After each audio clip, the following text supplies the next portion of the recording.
Olá, minha gente. Essa é a nossa quinta aula de obrigações. A gente vai falar de obrigação de restituir agora na sequência, né? Vai falar de outros temas, mas na sequência de obrigação de restituir. E vocês se lembram que quando eu tratei do assunto na aula passada, en passant, eu cheguei a dizer que a grande diferença entre a obrigação de entregar e a obrigação de restituir diz respeito à posição do proprietário dentro dos polos da relação obrigacional. Porque vamos colocar aqui, entregar e restituir. Credor, devedor, prestação. Na obrigação de entregar, por exemplo, eu estou vendendo o meu carro, né? Se eu estou vendendo o meu carro, eu sou o devedor do objeto carro. Então, o proprietário atual, ele é o devedor. Na obrigação de restituir, eu recebi um carro emprestado, vou ter que devolver para o dono. Então, o proprietário, ele é o credor. O dono está esperando o carro de volta. Tá? De maneira muito simplória e muito esclarecedora, nós temos esses dois modelos aqui, entregar e restituir. Isso faz toda a diferença, porque quando a gente começar a analisar risco, né, a gente lembra daquele brocardo latino que a coisa perece para o dono, res perit domino. E aí importa saber, dentro dos polos da relação obrigacional, quem é o dono. Quem vai amargar este risco do perecimento. Tá certo, gente? Isso é muito relevante para a obrigação de restituir. Tá? E na sua diferença em relação à obrigação de dar, modalidade entregar. Tá? Seguindo, tá? Nós temos aqui então no nosso roteiro que a obrigação de restituir ela ocorre com o locatário, o depositário, o comodatário, o credor pignoratício, entre outros. São pessoas que têm que restituir a coisa, em virtude de algum acerto prévio. É distinta da obrigação de entregar por conta da titularidade da coisa. Na obrigação de entregar, até a tradição, ela pertence ao devedor, ao passo que, na primeira, pertencerá ao credor. Essa diferença irá repercutir por conta do princípio res perit domino, que é aquele esqueminha que eu fiz. Então, na obrigação de entregar, o credor ele não é dono ainda, o devedor, até a tradição, é o dono. Na obrigação de restituir, né, nós temos o credor como o credor como o proprietário e o devedor como o não proprietário. Isto tudo vai repercutir, conforme aquele esqueminha que eu mostrei no quadrinho, isso vai repercutir por conta daquele princípio res perit domino. Né? Bom, sendo assim, vamos logo falar do perecimento na obrigação de restituir, sem ou com culpa do devedor. Vejamos os artigos 238 e 239. O artigo 238 ele nos diz: se a obrigação for de restituir coisa certa, e esta, sem culpa do devedor, se perder antes da tradição, sofrerá o credor a perda e a obrigação se resolverá, ressalvados seus direitos até o dia da perda. Gente, exemplo, eu emprestei, vamos lá, vamos fingir que eu sou um milionário, eu emprestei minha Ferrari para o meu amigo tirar uma onda pela cidade. E aí meu amigo parou no sinal, meu amigo dirigindo certinho, então vamos lá, obrigação de restituir. Se a obrigação for de restituir coisa certa é a Ferrari que eu emprestei para o meu amigo. Tá? E esta, coisa certa, a Ferrari, sem culpa do meu amigo, se perder antes da tradição, antes da devolução, olha isso, sofrerá o credor a perda. Gente, prestei a Ferrari para o meu amigo. Meu amigo está dirigindo certinho, sinal vermelho, todo cuidadoso, fechou o sinal, ele parou o carro e aí tá lá quietinho. Aí vem uma Kombi velha, 69, sem freio, desbandeirada. E chapa no carro, os dois pegam fogo, mas as pessoas fogem antes do incêndio e os carros pegam fogo, todo mundo sobrevive, mas os carros sofrem perda total. Nenhum dos dois carros ele tem seguro. Tá? Bom, vamos lá. O que é que acontece aí? Bom, é uma obrigação de restituir. O meu amigo estava dirigindo o meu carro. Ele teria que me restituir o carro. Mas houve o perecimento do objeto antes da restituição, antes da tradição. Qual é a consequência? Artigo 238. Se a obrigação for de restituir coisa certa, e esta, sem culpa do devedor, meu amigo, a Ferrari se perder antes da tradição, sofrerá o pobre do Rogério a perda, e a obrigação se resolverá, né? Ressalvados seus direitos até a perda. Ou seja, meu amigo, ele conseguiu ainda salvar a chave da Ferrari de lembrança. Aí ele chega para mim, liga e fala assim: Rogério, tenho uma notícia para te dar. Eu estava parado no sinal, estou vivo, graças a Deus, mas veio uma Kombi sem freio, bateu na traseira da Ferrari, os dois carros pegaram fogo, foi uma bagaceira, todos sobreviveram, mas os dois carros tiveram perda total. Eu tenho uma coisa para te dizer, Rogério. Eu falo: diga, o que é que foi? Eu vou te devolver a chave apenas como recordação e, aí é o principal, e foi mal aí. Né? Foi mal aí significa que ele não vai ter que me indenizar. Por quê? Porque res perit domino, a coisa perece para o dono. Quem é o dono? Sou eu. Se eu quiser, eu posso cobrar a indenização do dono da Kombi. Duvido que ele tenha dinheiro para pagar. Né? Mesmo porque o único bem que ele tinha era aquela Kombi. Se perdeu também no incêndio. Então, gente, eu amargo o prejuízo. Tá? Agora, olha o 239.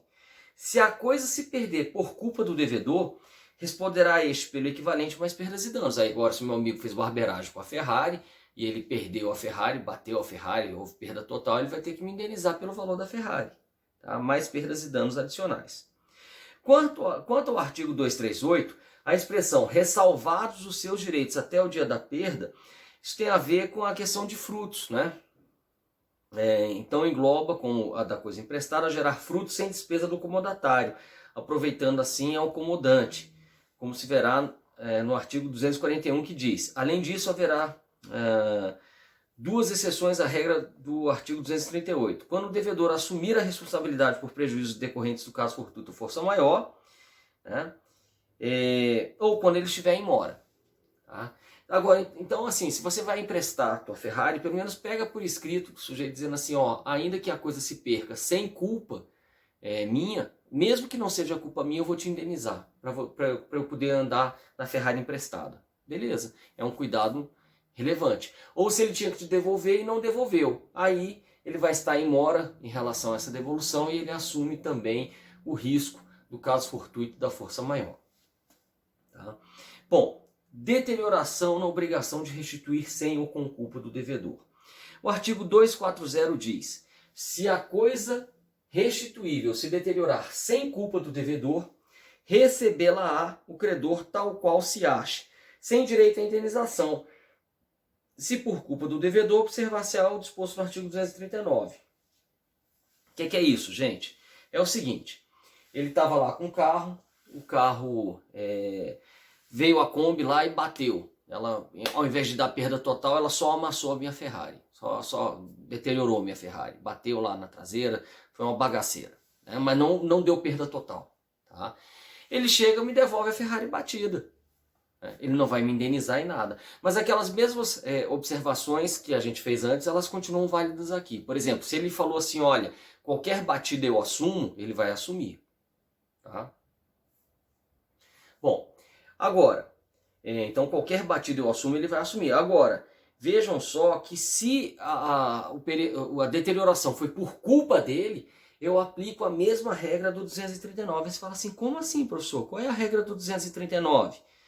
O 239 ele diz, a gente transcreveu: se a coisa se perder por culpa do devedor, responderá este pelo equivalente mais perdas e danos. Se a coisa se deteriorar também por culpa do devedor, responderá este pelo equivalente mais perdas e danos. Pelo equivalente, professor? Sim, porque eu entreguei uma coisa inteira, eu quero receber uma coisa inteira. Eu não sou obrigado a aceitar coisa diversa da que for estipulada. Então, se bater o carro, sofrer um arranhão, então um arranhão é exagero, mas se o carro sofrer uma batida por culpa da pessoa para quem eu emprestei, da pessoa para quem eu aluguei, eu não sou obrigado a receber o carro amassado, avariado. Eu posso exigir o valor equivalente ao carro, mais perdas e danos se eu provar perdas e danos adicionais. Tá? Artigo 239. Tá? Gente, eu sei que todas essas coisas vão gerando muitas curiosidades. Vocês vão ter a oportunidade de me perguntar isso na aula ao vivo, tá? Para quem faz aula ao vivo comigo. Tá? Bom, então nós já vimos isso. Melhoramentos e acréscimos na obrigação de restituir. O artigo 241 diz, se no caso do artigo 238, que é a obrigação de restituir, sobrevier melhoramento ou acréscimo à coisa, sem despesa ou trabalho do devedor, lucrará o credor. Sim, a coisa perece para o dono, a coisa melhora para o dono. Se a coisa melhorou para o dono sem nenhum esforço daquele para quem eu emprestei, por exemplo, o lucro é todo meu, dono da coisa. 242. Se para o melhoramento ou aumento se empregou, se para o aumento, o melhoramento, empregou o devedor trabalho ou dispêndio, o caso se regulará pelas normas atinentes às benfeitorias realizadas pelo possuidor de boa ou má fé. Quanto aos frutos percebidos, observar-se-á do mesmo modo disposto neste código acerca do possuidor de boa ou má fé. Então vamos lá. O artigo 241 adota o princípio de que o acessório segue a sorte do principal. É o caso... antes disso, gente, melhor dizendo, tá? Se a gente for ao Código Civil, eu vou abri-lo aqui, só para a gente ver o que é que o nosso código fala sobre benfeitorias realizadas pelo possuidor de boa-fé. Vamos ao nosso código, está aqui.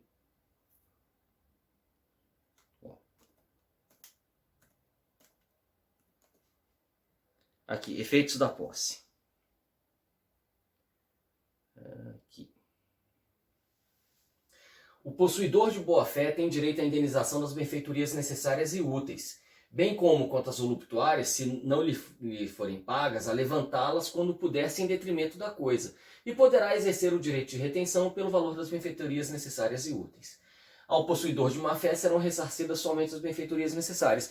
Então, os melhoramentos que decorrerem do trabalho daquele para quem eu emprestei, elas vão ser regidas pelas hipóteses que tratam de posse de boa-fé. Se a benfeitoria foi necessária ou útil, ela será indenizada. Se ela foi voluptuária, não. Agora, se ele for um possuidor de má-fé, aí ele só vai receber pelas benfeitorias necessárias. Artigos 1219 e 1220. Tá bom, gente?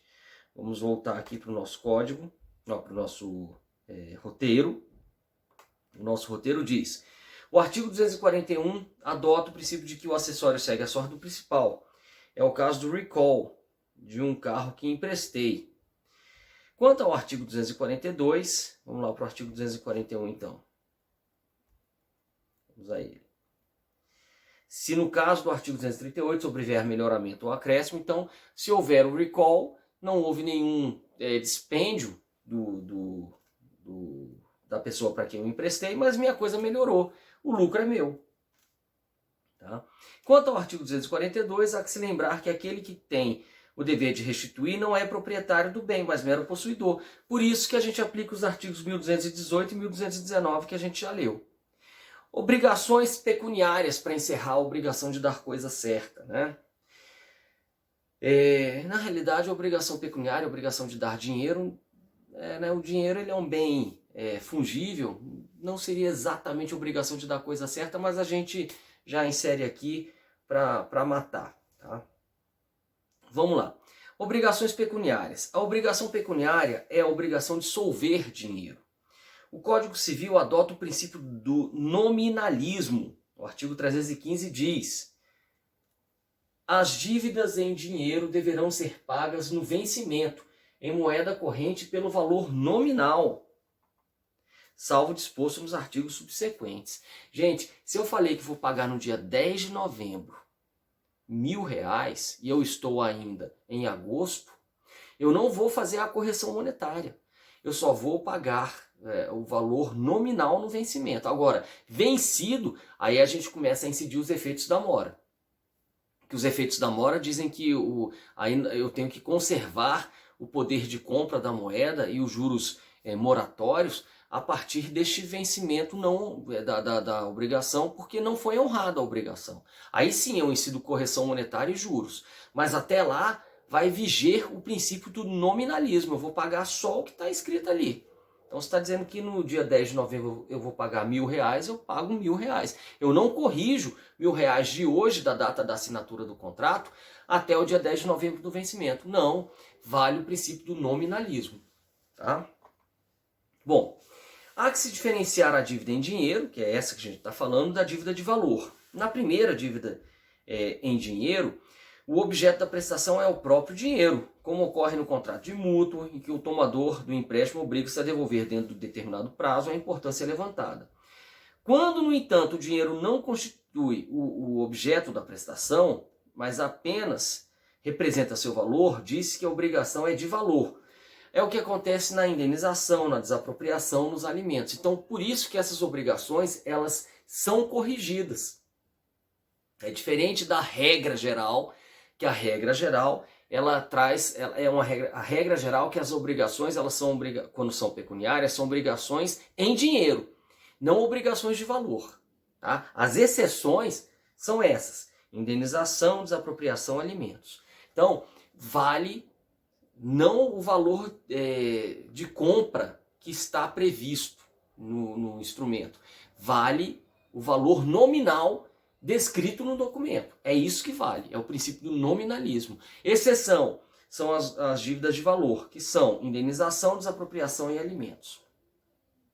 De qualquer sorte, as dívidas, como regra, são dívidas em dinheiro, coisa que eu já tinha falado. Alguns aspectos devem ser observados quanto a este tema. O primeiro diz respeito ao reajuste das prestações periódicas. Vejam, até as dívidas em dinheiro, elas podem ter uma cláusula de reajuste. Podem. Se não tiver, elas vão ficar sendo pagas daquele jeito. Mas, normalmente, elas podem ter. Né? E esta regra de reajuste, ela está prevista nas leis que criaram a nossa moeda, que é o real. Aqui é a Lei 10.192 de 2001. Essa Lei 10.192 de 2001, ela diz: é admitida, não é obrigatória, é admitida estipulação de correção monetária ou de reajuste por índices de preços gerais, setoriais ou que reflitam a variação dos custos de produção ou dos insumos utilizados nos contratos de prazo de duração igual ou superior a 1 ano. Então, gente, se eu quiser colocar uma cláusula de correção monetária, essa cláusula ela vai incidir pelo menos, aliás, no mínimo, ela vai incidir no mínimo anualmente. Ela não pode incidir no período inferior a 1 ano. Aí você vai falar assim, mas por que não, Rogério? Né? As partes não podem definir isso? É para evitar a espiral inflacionária. Porque no passado não tão longínquo assim, a gente tinha uma inflação muito alta. E essa inflação, ela era retroalimentada. Como assim? Os contratos eles tinham correção monetária mensal. Aí aumentava o aluguel, o cara que pagava aluguel, ele aumentava o preço da lojinha dele. Aí aumentou o preço da lojinha dele, da lojinha do lado aumentava também. E virava essa loucura. Né? Então, para diminuir um pouco essa espiral inflacionária, eles falaram assim, agora os contratos para que tenham reajuste, né, eles vão ter reajustes anuais. Aí você vai falar assim, mas a lojinha não pode aumentar? Ela pode, porque os contratos são à vista normalmente dela. Né? O cara chega lá e compra o tomate. Aí ele vendeu o estoque dele, ele põe um novo preço para o tomate que ele quer vender. Agora, se ele tem um contrato de trato sucessivo, um contrato que vai sendo cumprido ao longo do tempo, aí o reajuste desse contrato só pode ser anual. Isso foi muito bom para a economia do país. Tá? Aí, gente, agora tem um negócio muito interessante que eu sempre ficava encafifado, que era a seguinte. Ainda tem a história, ainda as obrigações pecuniárias aqui no Brasil elas devem ser fixadas em real, tá? Salvo algumas exceções para, por exemplo, contratos de importação, exportação ou contratação de servidores estrangeiros. Aí tem algumas exceções que você pode fixar pagamentos em moeda estrangeira, mas normalmente os contratos eles são fixados em real, tá? Por força da Lei 9.069, que criou o Plano Real, que recepcionou o Decreto-Lei 857 de 69. Tá? Bom, agora, gente, tinha uma coisa, depois de ler todos esses dispositivos, que me incomodava muito, que eu via assim, às vezes o cara ia comprar um imóvel na planta. Aí esse imóvel na planta, ele falava que as prestações, ele ia pagando as prestações e ia diminuindo o saldo devedor. O que é isso? O imóvel custa 1 milhão, tá certo? Aí ele ia pagando, mês a mês, uma prestação de 10 mil.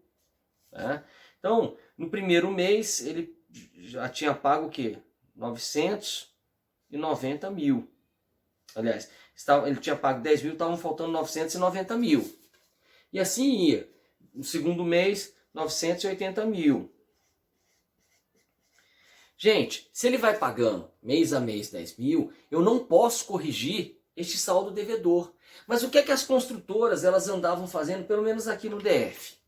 O cara passou o primeiro mês, ele pagou 10 mil, aí o sujeito ele calcula, ele vai aplicando uma correção monetária sobre essa diferença, sobre esse saldo devedor.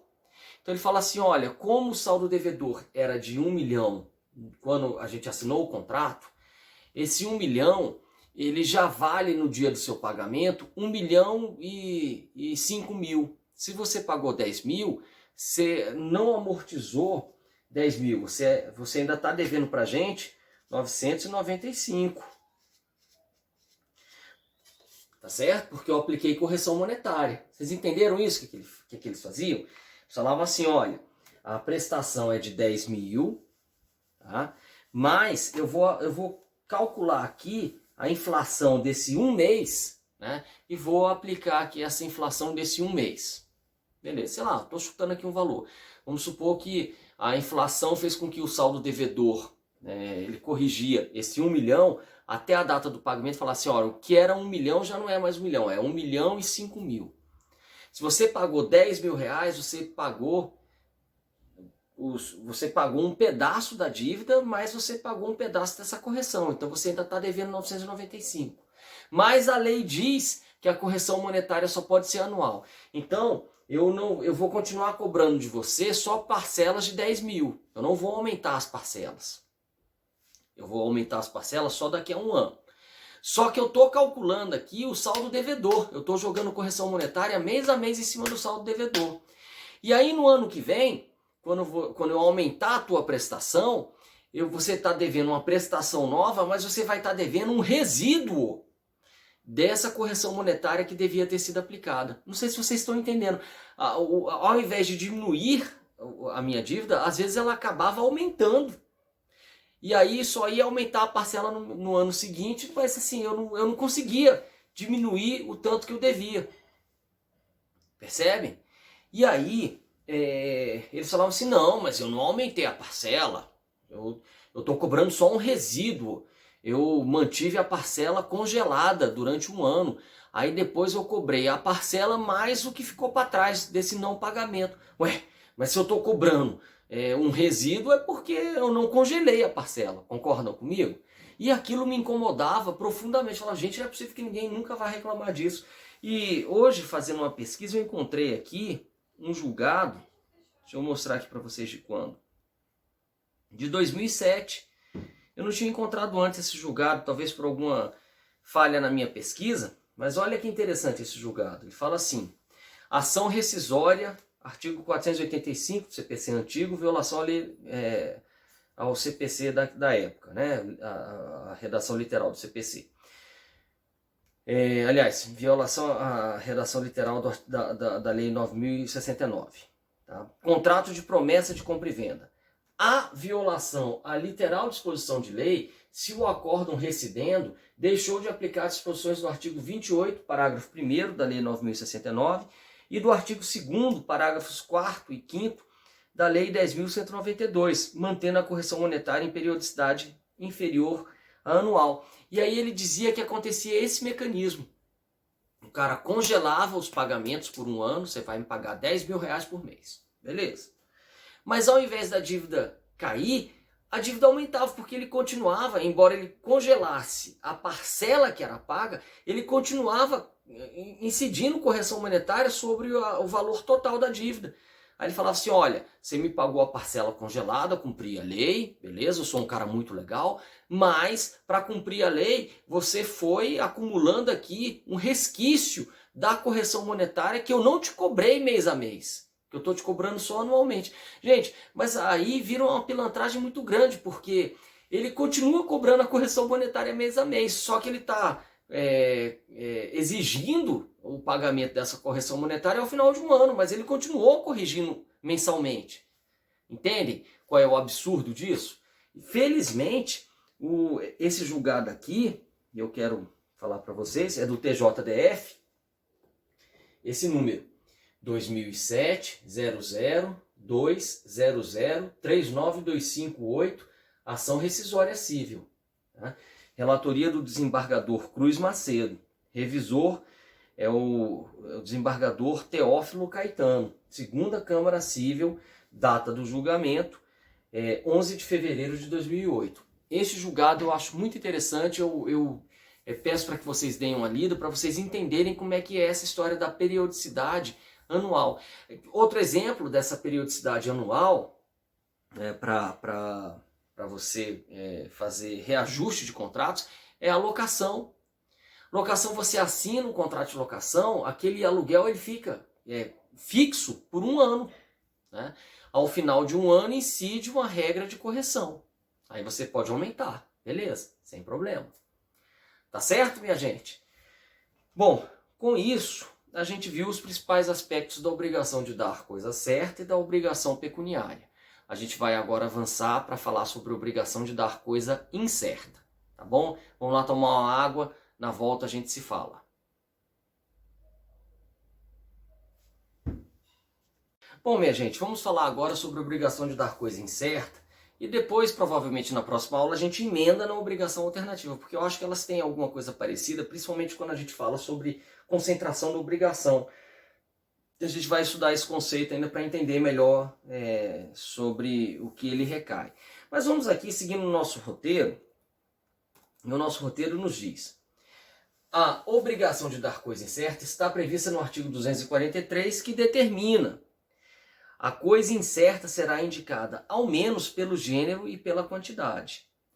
Na hipótese de faltar o gênero ou a quantidade, haverá de incidir o artigo 166, que diz que é nulo o negócio jurídico quando seu objeto for indeterminável. Então, quando eu falo que a obrigação de dar coisa incerta ela vai ser designada pelo menos pelo gênero e pela quantidade, é porque eu torno aí o objeto determinável. Vou te dar um boi. Pronto, um boi. Gênero e quantidade. Agora, vou te dar aquele meu boi que está ali solitário no estábulo. Essa é uma obrigação de dar coisa certa, tá certo? Então vejam que a obrigação de dar coisa incerta, ela não é algo banal. Ela existe em grande quantidade no dia a dia dos negócios jurídicos no Brasil. Né? Ela é muito relevante para a gente. Né? Quando eu compro um objeto numa loja, eu falo assim, eu quero uma televisão com tais características. É uma obrigação de dar coisa incerta, tá certo? Bom, por que isso é relevante? Vamos lá. Na obrigação de dar coisa incerta, portanto, a prestação de dar deve conter a indicação do gênero, que segundo Clovis Bevilacqua, é um conjunto de seres semelhantes e estes seres denominam-se espécies.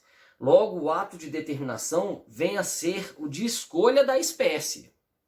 Não se enquadram neste conceito as indicações extremamente vagas, como por exemplo, entregue-me um animal, algo que poderia ser atendido pela prestação de uma formiga ou de um elefante. Nestes casos, segundo Carvalho Santos, seguindo Carvalho Santos, Paulo Nader entende ser nula a obrigação, porque ela acaba tendo um objeto dela muito vago, indeterminável praticamente. Quanto à quantidade, ainda que não fique de plano, numericamente assentada, necessário que existam condições para sua fixação, como mediante declaração de uma das partes. Isso pode ser, aqui, mediante declaração de uma das partes é um pouco questionável para você não transformar essa obrigação numa obrigação subordinada a uma condição puramente potestativa, como a gente viu no semestre passado. Mas, se for uma coisa razoável, pode até ser, tá? Como, por exemplo, o cara falar que vai te pagar, né? Vou te pagar por uma quantidade a ser demandada. Ok. Tá? Não acaba não sendo uma condição puramente potestativa aí, porque há uma contraprestação. Ela não fica subordinada puramente ao capricho de uma das partes, tá? Bom, com referência a fatos que revelem a quantidade, dar arroz suficiente para o almoço de 3 pessoas por um mês. Tá? Não estou dizendo quantos quilos, mas eu estou estabelecendo um parâmetro mínimo para a definição da quantidade. Pela indicação de evento futuro que determine a quantidade, dar a safra do próximo ano, por decisão judicial, onde eu vou liquidar isso aí. Beleza. Isso é uma obrigação de dar coisa incerta, é aquela que é definida pelo gênero e pela quantidade, mas eu ainda não sei qual é a espécie exata que vai ser entregue, tá certo? Bom, para que essa espécie ela seja determinada, alguém vai ter que escolher. Tá? E aí a gente começa a entrar em aspectos também bem interessantes do nosso código. Escolha pelo devedor. Corolário da obrigação de dar coisa incerta é a necessidade da escolha do objeto a ser entregue. Vale dizer, a concentração da coisa. Este é o nome técnico. Concentrar é você fazer com que a obrigação ela incida sobre um objeto determinado. Ela estava sobre um objeto determinável e quando concentra, ela incide sobre um objeto determinado. Isto é concentração. Tá? Então vamos lá. Corolário da obrigação de dar coisa incerta é a necessidade da escolha do objeto a ser entregue. Vale dizer, da concentração da coisa, como está previsto no artigo 244, que diz o quê? Nas coisas determinadas pelo gênero e pela quantidade, a escolha pertence ao devedor, se o contrário não resultar do título da obrigação. Mas não poderá dar a coisa pior, nem será obrigado a prestar a melhor. Essa é a regra da escolha média. Agora já vão observando isso. O direito das obrigações, ele costuma colocar como regra geral, quando alguém pergunta para você assim, a quem cabe tal coisa? Gente, isso é macete, isso não tem nada de científico, tá? A quem cabe tal coisa?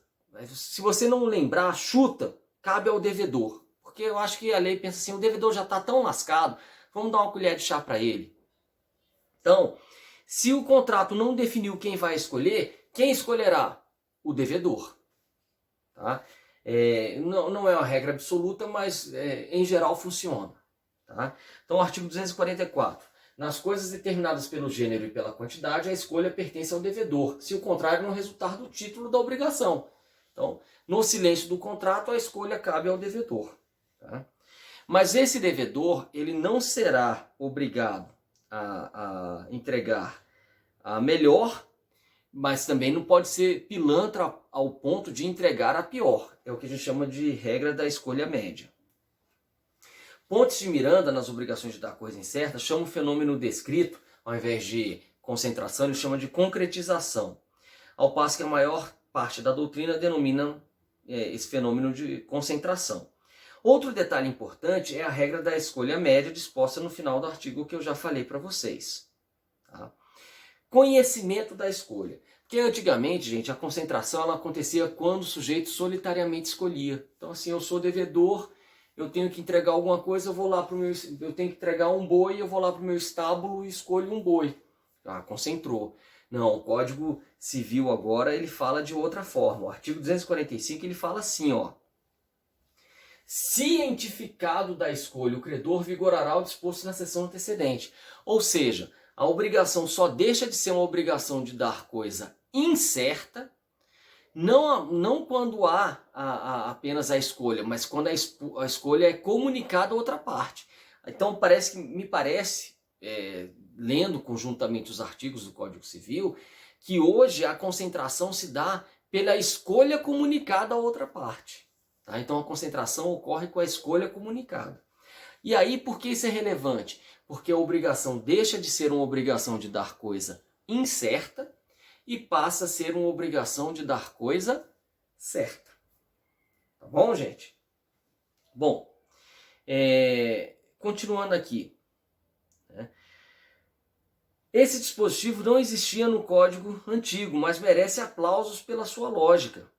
Não fazia sentido que a obrigação se transmudasse em obrigação de coisa certa após a solitária atividade da parte de escolha da coisa, sem que a outra dela soubesse, ao menos para impugná-la. Porque lembre-se, existe a regra da escolha média. A parte que escolher, ela não vai dar nem a pior, nem vai ser obrigada a dar a melhor. Se a escolha couber ao credor, por contrato, ele não vai ser autorizado a pedir o melhor, mas também não vai ser obrigado a aceitar o pior. Então a regra é da escolha média. E isso aí, a escolha tem que ser cientificada para que a parte possa impugnar, falar, não, peraí, que bagunça é essa? Tá ruim, não quero assim não. Né? Bom, outra questão interessante encontra-se no artigo 629 do CPC, que diz, né, esse era o CPC antigo, né? Vamos no CPC novo, isso está no seguinte artigo. Artigo 811. Quando a execução recair sobre coisa determinada pelo gênero e pela quantidade, o executado será citado para entregá-la individualizada, se lhe couber a escolha. Se a escolha couber ao exequente, este deverá entregá-la na petição inicial. Tá?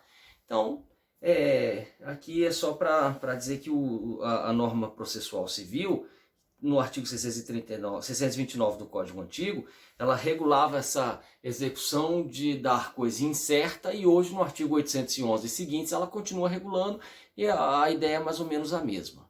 Tá, gente? O Código de Processo Civil ele permite que essa opção de escolha ela se dê conforme a legislação civil determina, ou seja, no silêncio ela cabe ao devedor, e se ela for expressa de alguma outra forma, ela caberia ao credor. Tá? Bom, riscos da coisa. O brocardo romano, genus nunquam perit, permanece atual, ou seja, o gênero não perece. Está previsto no artigo 246 que dispõe: antes da escolha não poderá o devedor alegar perda ou deterioração da coisa, ainda que por força maior ou caso fortuito. Assevera Paulo Nader, obviamente por interpretação sistemática, que o ideal não é que se diga antes da escolha, mas antes da comunicação, porque eles aqui apenas reproduziram o que estava disposto no Código de 16. Gente, olha isso. Então, aí vem o grande finale da aula. Pô, qual é o grande barato da gente falar sobre a obrigação de dar coisa incerta? O grande barato é esse. É isso aqui, ó. Genus nunquam perit. O gênero não perece.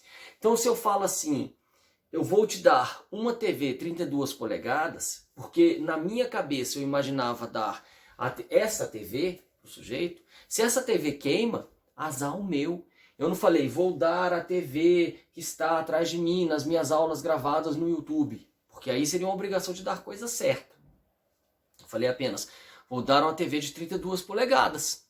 Ponto, acabou. Beleza? Entenderam? Então, aí olha que interessante. Aí essa TV quebrou. Era a TV que eu imaginava doar para a pessoa, ou dar para a pessoa. Tá? Ou vender para a pessoa, seja lá o que for. Tá? Essa TV. Eu imaginava essa, mas ao me comprometer com ela, eu falei, vou te dar uma televisão de 32 polegadas. Ponto. Isto é uma obrigação de dar coisa certa? Não. Isto é uma obrigação de dar coisa incerta. E se a TV que eu imaginei entregar queimou, quebrou, sumiu, desapareceu, e agora? Não importa. Eu não posso usar isso como defesa. Quando ele me cobrar, eu não posso falar assim, olha, deixa eu te explicar aqui um negócio. Eu pensei que eu ia te dar aquela televisão que eu usava para dar aula, lá. Mas aí a televisão sumiu, quebrou, pegou fogo, etc. Não posso mais dar. Não posso falar isso. Por que eu não posso falar isso? Artigo 246. Antes da escolha, não poderá o devedor alegar perda ou deterioração da coisa, ainda que por força maior, caso fortuito. O gênero não perece. Veja o cuidado que eu tenho que ter ao celebrar um contrato. Se eu já imagino qual é o objeto que eu vou entregar, é melhor fazer uma obrigação de dar coisa certa. Por quê? Porque se aquela coisa certa perecer sem culpa minha, resolve ser obrigação. Agora, se eu coloco no contrato uma obrigação de dar coisa incerta, por exemplo, eu queria entregar o cavalo que eu tenho na minha chácara, mas eu escrevo assim, vou te dar um cavalo. Vou te dar um cavalo. Porque na minha cabeça eu imaginei que eu ia entregar aquele cavalo. Mas o cavalo que está na minha chácara morreu. Como é que está no contrato? Vou te dar um cavalo. O cavalo que eu queria dar, morreu. E aí? Azar o meu. Azar o meu. O gênero não perece. Mesmo que o cavalo que eu imaginei entregar, mesmo que ele tenha morrido, eu vou ter que entregar outro, porque eu me comprometi a entregar um cavalo. Tá? Agora, vejam que interessante. Paulo Nader, ele, por interpretação sistemática, ele diz que antes da escolha, o correto seria falar sobre antes da comunicação da escolha. Porque tem a ver aqui com concentração, né? Quando a obrigação deixa de ser uma obrigação de dar coisa incerta e passa a ser uma obrigação de dar coisa certa, após a comunicação da escolha. Então é só uma interpretação sistemática para corrigir a dicção do código, né? Outra questão interessante para encerrar a nossa aula é do gênero restrito, né? Essa história do gênero restrito é a seguinte, gente. Ó, o gênero não perece, é o que está na lei.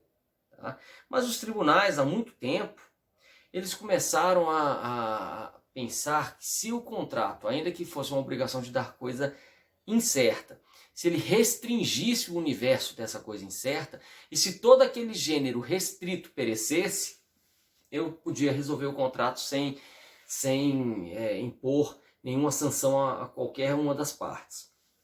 Professor, não entendi, me dá um exemplo. Se eu coloco assim, no contrato, eu vou lhe dar um cavalo da minha chácara. Eu vou lhe vender um cavalo da minha chácara. É uma obrigação de dar coisa incerta, porque eu tenho mais de um cavalo. Está definido pelo gênero e pela quantidade, mas esse gênero é restrito. Não é qualquer cavalo. É um cavalo da minha chácara. Tá.